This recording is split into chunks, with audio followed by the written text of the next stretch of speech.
From David Amram, for Ed Sanders, now 75 years young. It just seems like yesterday, or maybe the day before yesterday, that back in 1965, I went by and met the young poet Ed Sanders at the Peaside bookstore. It didn't take long to realize that Ed was someone who questioned what we were all told was the one and only way to lead our lives. And his suggestions of how we could straighten out a lot of the messes that we were in made a lot of sense. And he never presented his ideas with a holier-than-thou attitude. I thought since I was 9 years older than Ed, that it was great to see a young guy who was so gifted and who, with all his activism, was still able to accomplish so much as an artist. And now in 2014, 49 years later, he is still doing it. Every time I have heard him sing, since those first memorable days with the Fugs, he gets better. Today he can mesmerize an audience when accompanying himself, and his gorgeous song for Alan melts the hearts of all who hear him sing it. Ed's endless energy and prolific output as a poet, journalist, editor, and fiction writer are a source of inspiration to young folks as well as to those like myself who are entering into the hallowed halls of golden age geezerdom.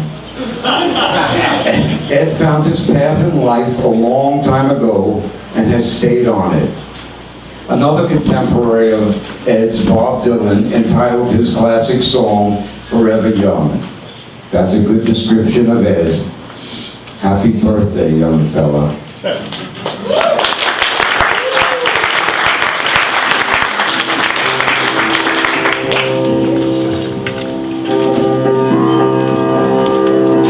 Invasion of the Erotobots.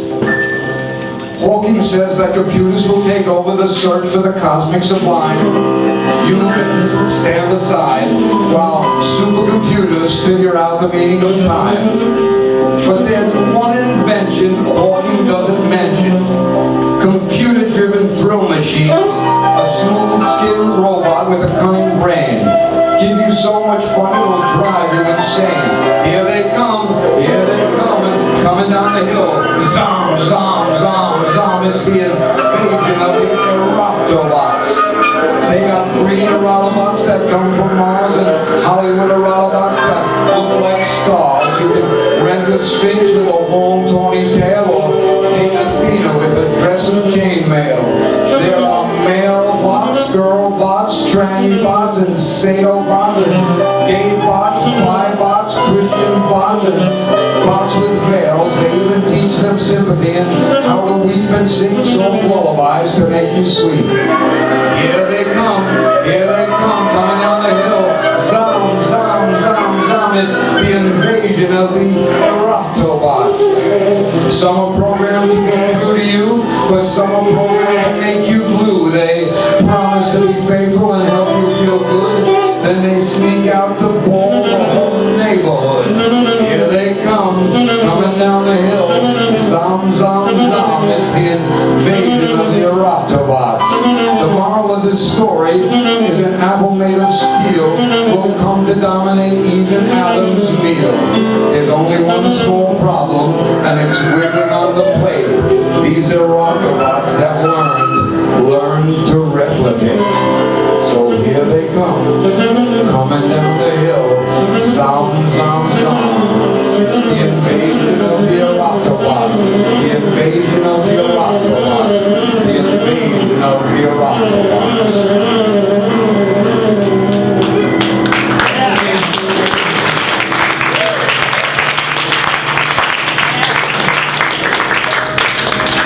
And from Iam Waldman, for Edward Sanders.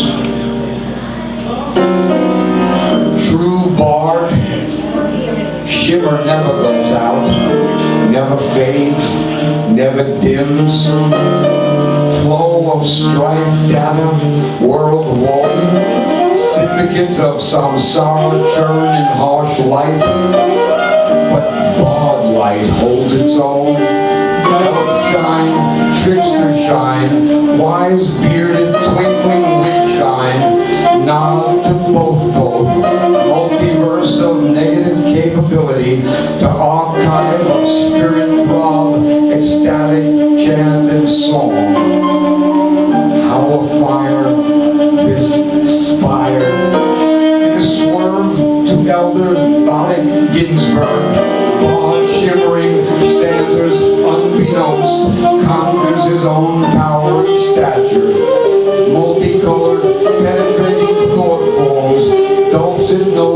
of gentle, shy personhood, restless desk activist throes of peace and justice, investigative epic poetry thrums, oh, hieroglyphic metabolism, tribute and long life to the true bard he is, all used of his resplendent poet birth emanate here.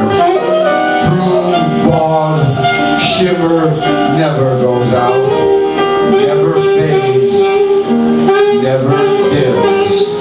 Happy birthday, Ed.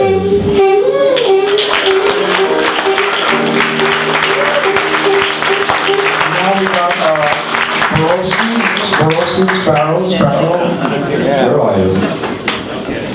Yeah. Sparrow will be your tour guide for the rest of the evening. You have to hold it here. Thank you, Steve. Let's hear it for Steve Dalachinsky. Instead of levitating the Pentagon, our next reader performed telekinesis on the Park Slope Post Office. Thelma Blitz. Yeah.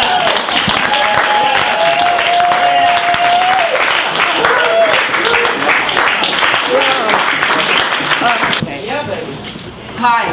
Hi. Okay. I found this in Tooley's book, The Fucks. It's a festival of life. It's about the Chicago Democratic National Convention where the Yippies gathered to try to get Eugene McCarthy nominated instead of Hubert Humphrey. And so Ed wrote and published in the Berkeley Barb on August 2nd to 8th, 1968, predictions for Yippie activities. Poetry readings, mass meditation, fly casting exhibition, demagogic Yippie political arousal speeches, rock music, song concerts will be held on a precise timetable throughout the week of August 25th through 30th. 2. A dawn ass-washing ceremony with tens of thousands of participating will occur each morning at 5 a.m. as Yippie revelers and protesters prepare for 7 a.m. volleyball tournaments. There were 100,000 anti-war, I just learned it on CNN last night, there were 100,000 of them. All right, several hundred Yippie friends with press passes will gorge themselves on 800 pounds of cocktail onions and puke in unison at the nomination of Hubert H. Pastry. That was Hubert Humphrey, who did get nominated eventually. Psychedelic, long-haired mutism, peace leftists will consort with no dope fiends, spilling out onto the sidewalks in poor and ape disarray each afternoon.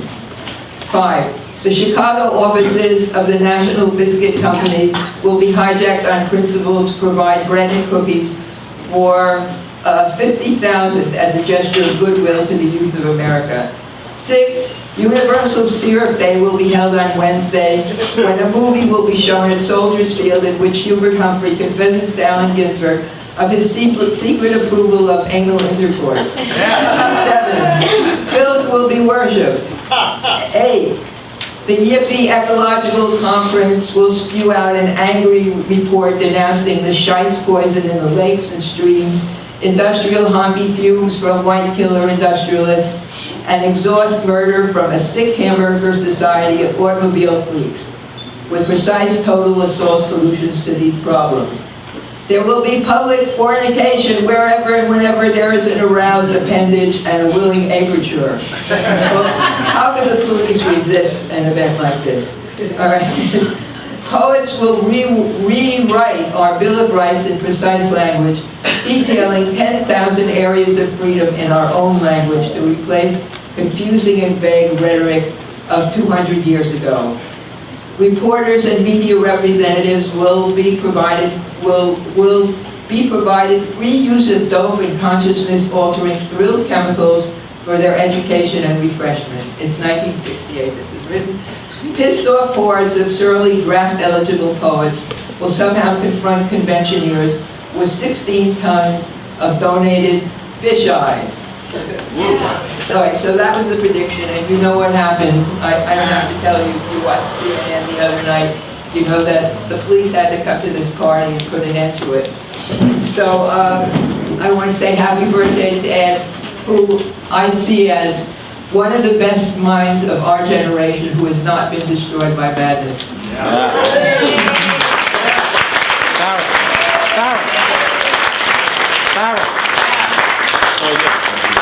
Oh yeah. In fact, he's writing 3 books at this time, right? I think I'm going to now read my speech for Ed.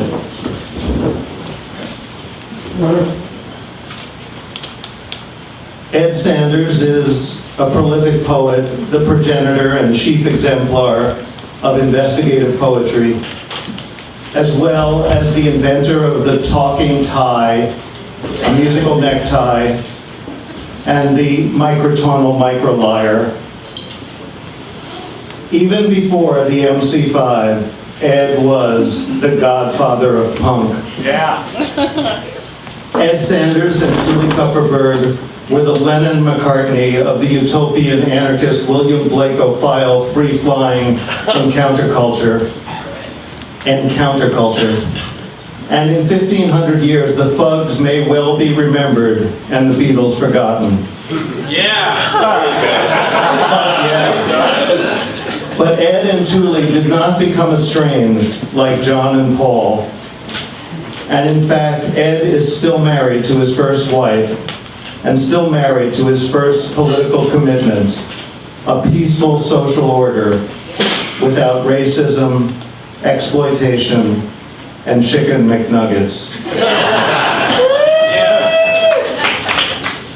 It is part of my luck as a whispering modern-day quasi-journalist that I may speak to my heroes and ask them their secrets. Ed kindly agreed to be interviewed for this speech and told me that he had graduated from NYU with a degree in classics just a few months before founding the Fugs in late 1964. Why did he create this musical maelstrom? I quote, "The reason I formed the Fugs was I was too late applying for graduate school. So I just needed something to do." Also, the band, contrary to legend, was not originally named the Fucks. In fact, Ed and Julie Kupferberg had a long list of names, the top 2 contenders being the Yodeling Socialists, which was Ed's favorite, and the Freaks, until Julie stole a word from Norman Mailer's The Naked and the Dead. Also, I learned that Ed considered returning to NYU to get a PhD in Indo-European linguistics, that he has never read his Wikipedia page, and that he has moments when he looks in the mirror and thinks, "This is a career?" Well, we, the loyal tribe of utopian anarchist William Blake-O-File free-flying soul comrades, are here to announce, yes, this is a career. Thank you for 75 years of ceaseless dream clarity and cowboy fearlessness. Mensch is the German word for man, but in Yiddish has a much more noble connotation, a person who follows the path of goodness. Ed is a mensch. He performs many private acts of kindness, which I would happily enumerate, except that this list would depress all of us who do not perform such deeds, and besides, his acts of kindness would no longer be private. Ed confessed to me, perhaps unwisely, that each time he gets a book published, he goes out into his driveway in Woodstock and first checking that no one is watching, does a victory dance. I will now perform a victory dance for Ed Sanders on his 75th birthday. Yeah. Come on. Come on.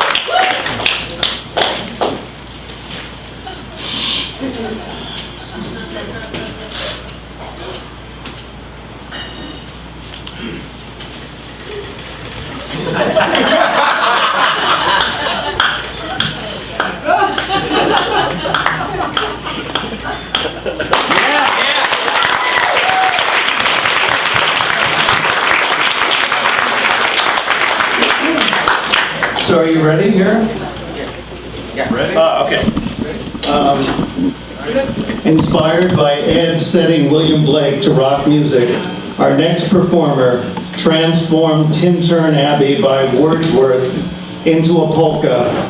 I give you Ratso! A lot of people have come up already and are going to be coming up all night to talk about how Ed has changed their lives with his poesy, his investigative reportage, and with the music he made with his mates Thule and Ken and the rest of the Fugs. I'm one of them, and my life-altering story praising the Fugs can be found on YouTube or in Thelma's vast archives. But I want to honor Ed in a little different way tonight. I want to show that the influence of the Fugs lives on in the generations that followed him. I want to introduce you to a new band that resurrects the spirit of the group Grope Gobble.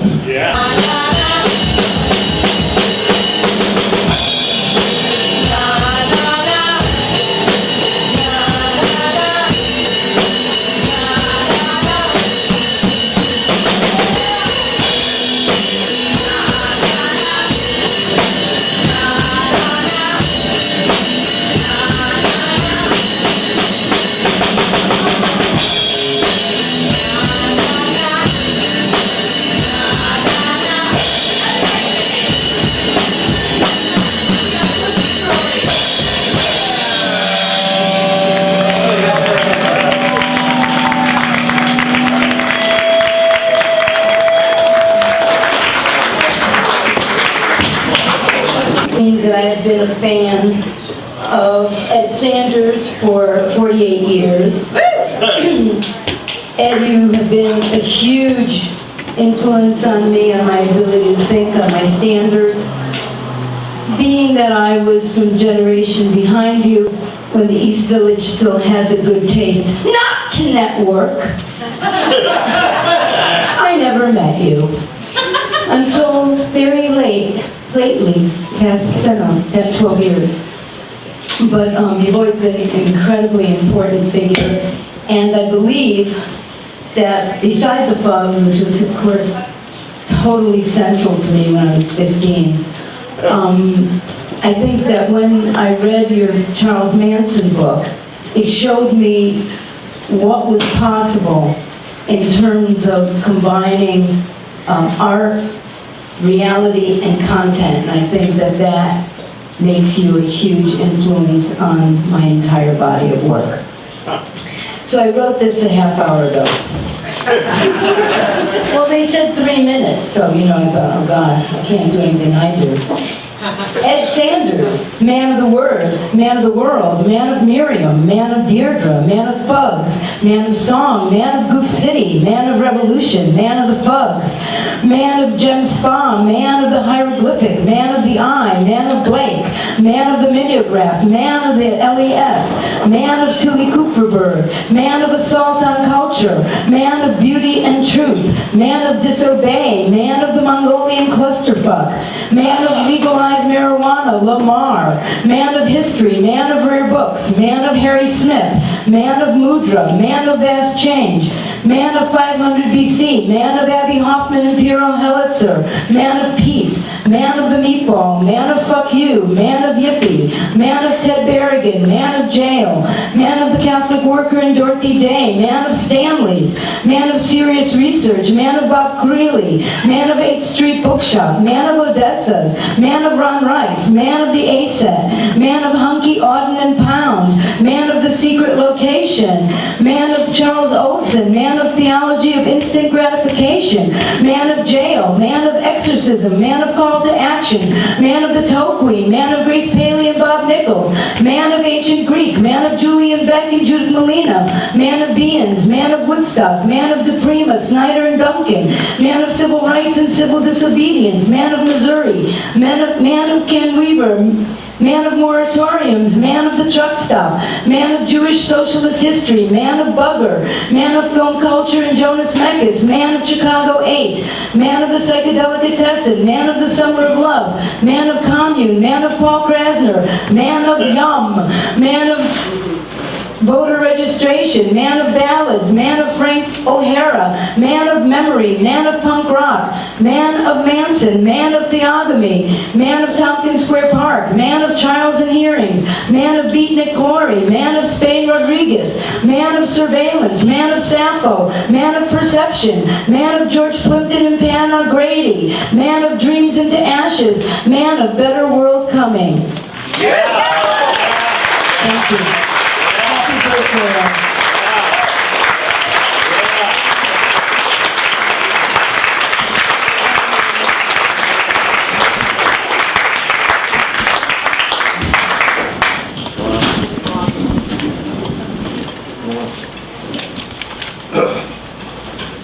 Instead of chanting a Blakean lament on the sunflower's weariness, the next reader went to Texas to cultivate a farm of carnivorous sundew flowers, into which Rick Perry stumbled, whereupon he was devoured. I give you Judith Malina.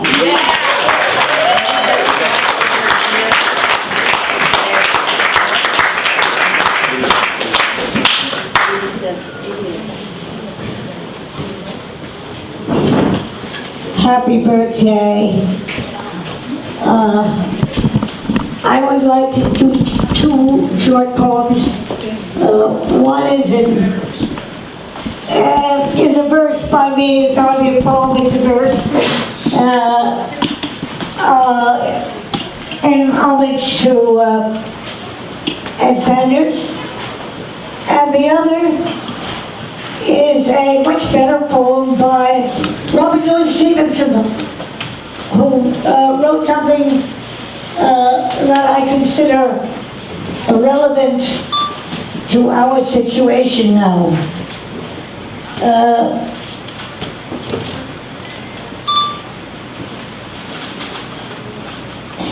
Ed Sanders showed me how a poem was a cup that held the words that poured out poetry. His poem, heralding the spring, hung over me all winter like a sheath for Damocles. He knows the secret words that only poets know and shows us how they are our daily speech. Language by language, word for word, he spans the lexicon and brings them home to us.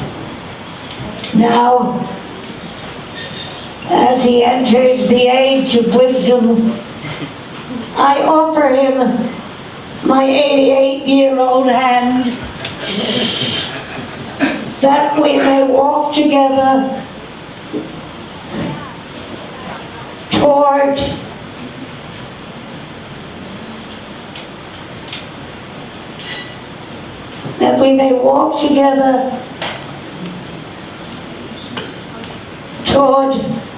the revelation that ends in revolution.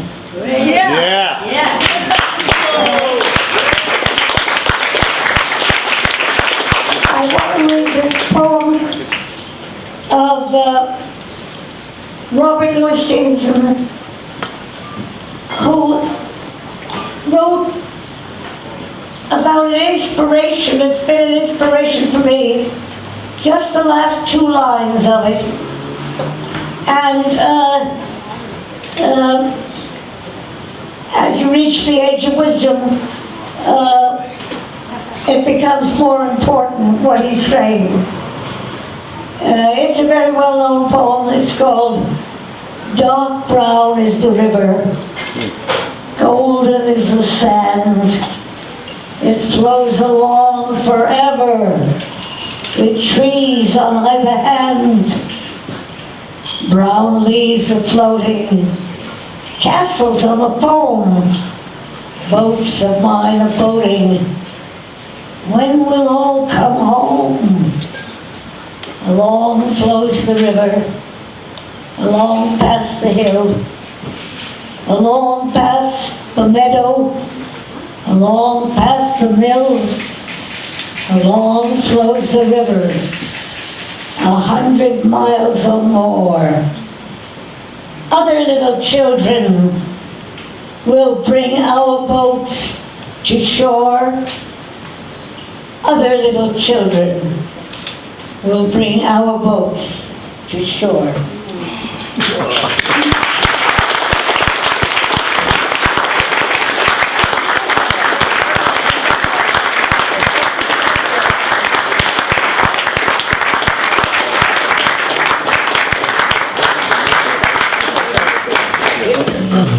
Inspired by investigative poetry, our next writer composed a 1,200-page poem about the Wyoming Fish and Game Association. Yuko Otomo. One poem, I thought this is one of the most philosophical love poems I've ever read. And this is from Why Hesitate to Know All Gentle Things? The poem is called My Boat is Overturned. It starts with hieroglyphic drawing letter, which you're missing it. It's a beautiful little thing, boat overturned with a pole. My boat was overturned. My boat was overturned. It was hard to set it right. When part of me loved the waterfall and part the land. At 5 a.m., I sat on the bed with my face bent forward into my hands, wondering how to get out the door to you. Happy birthday.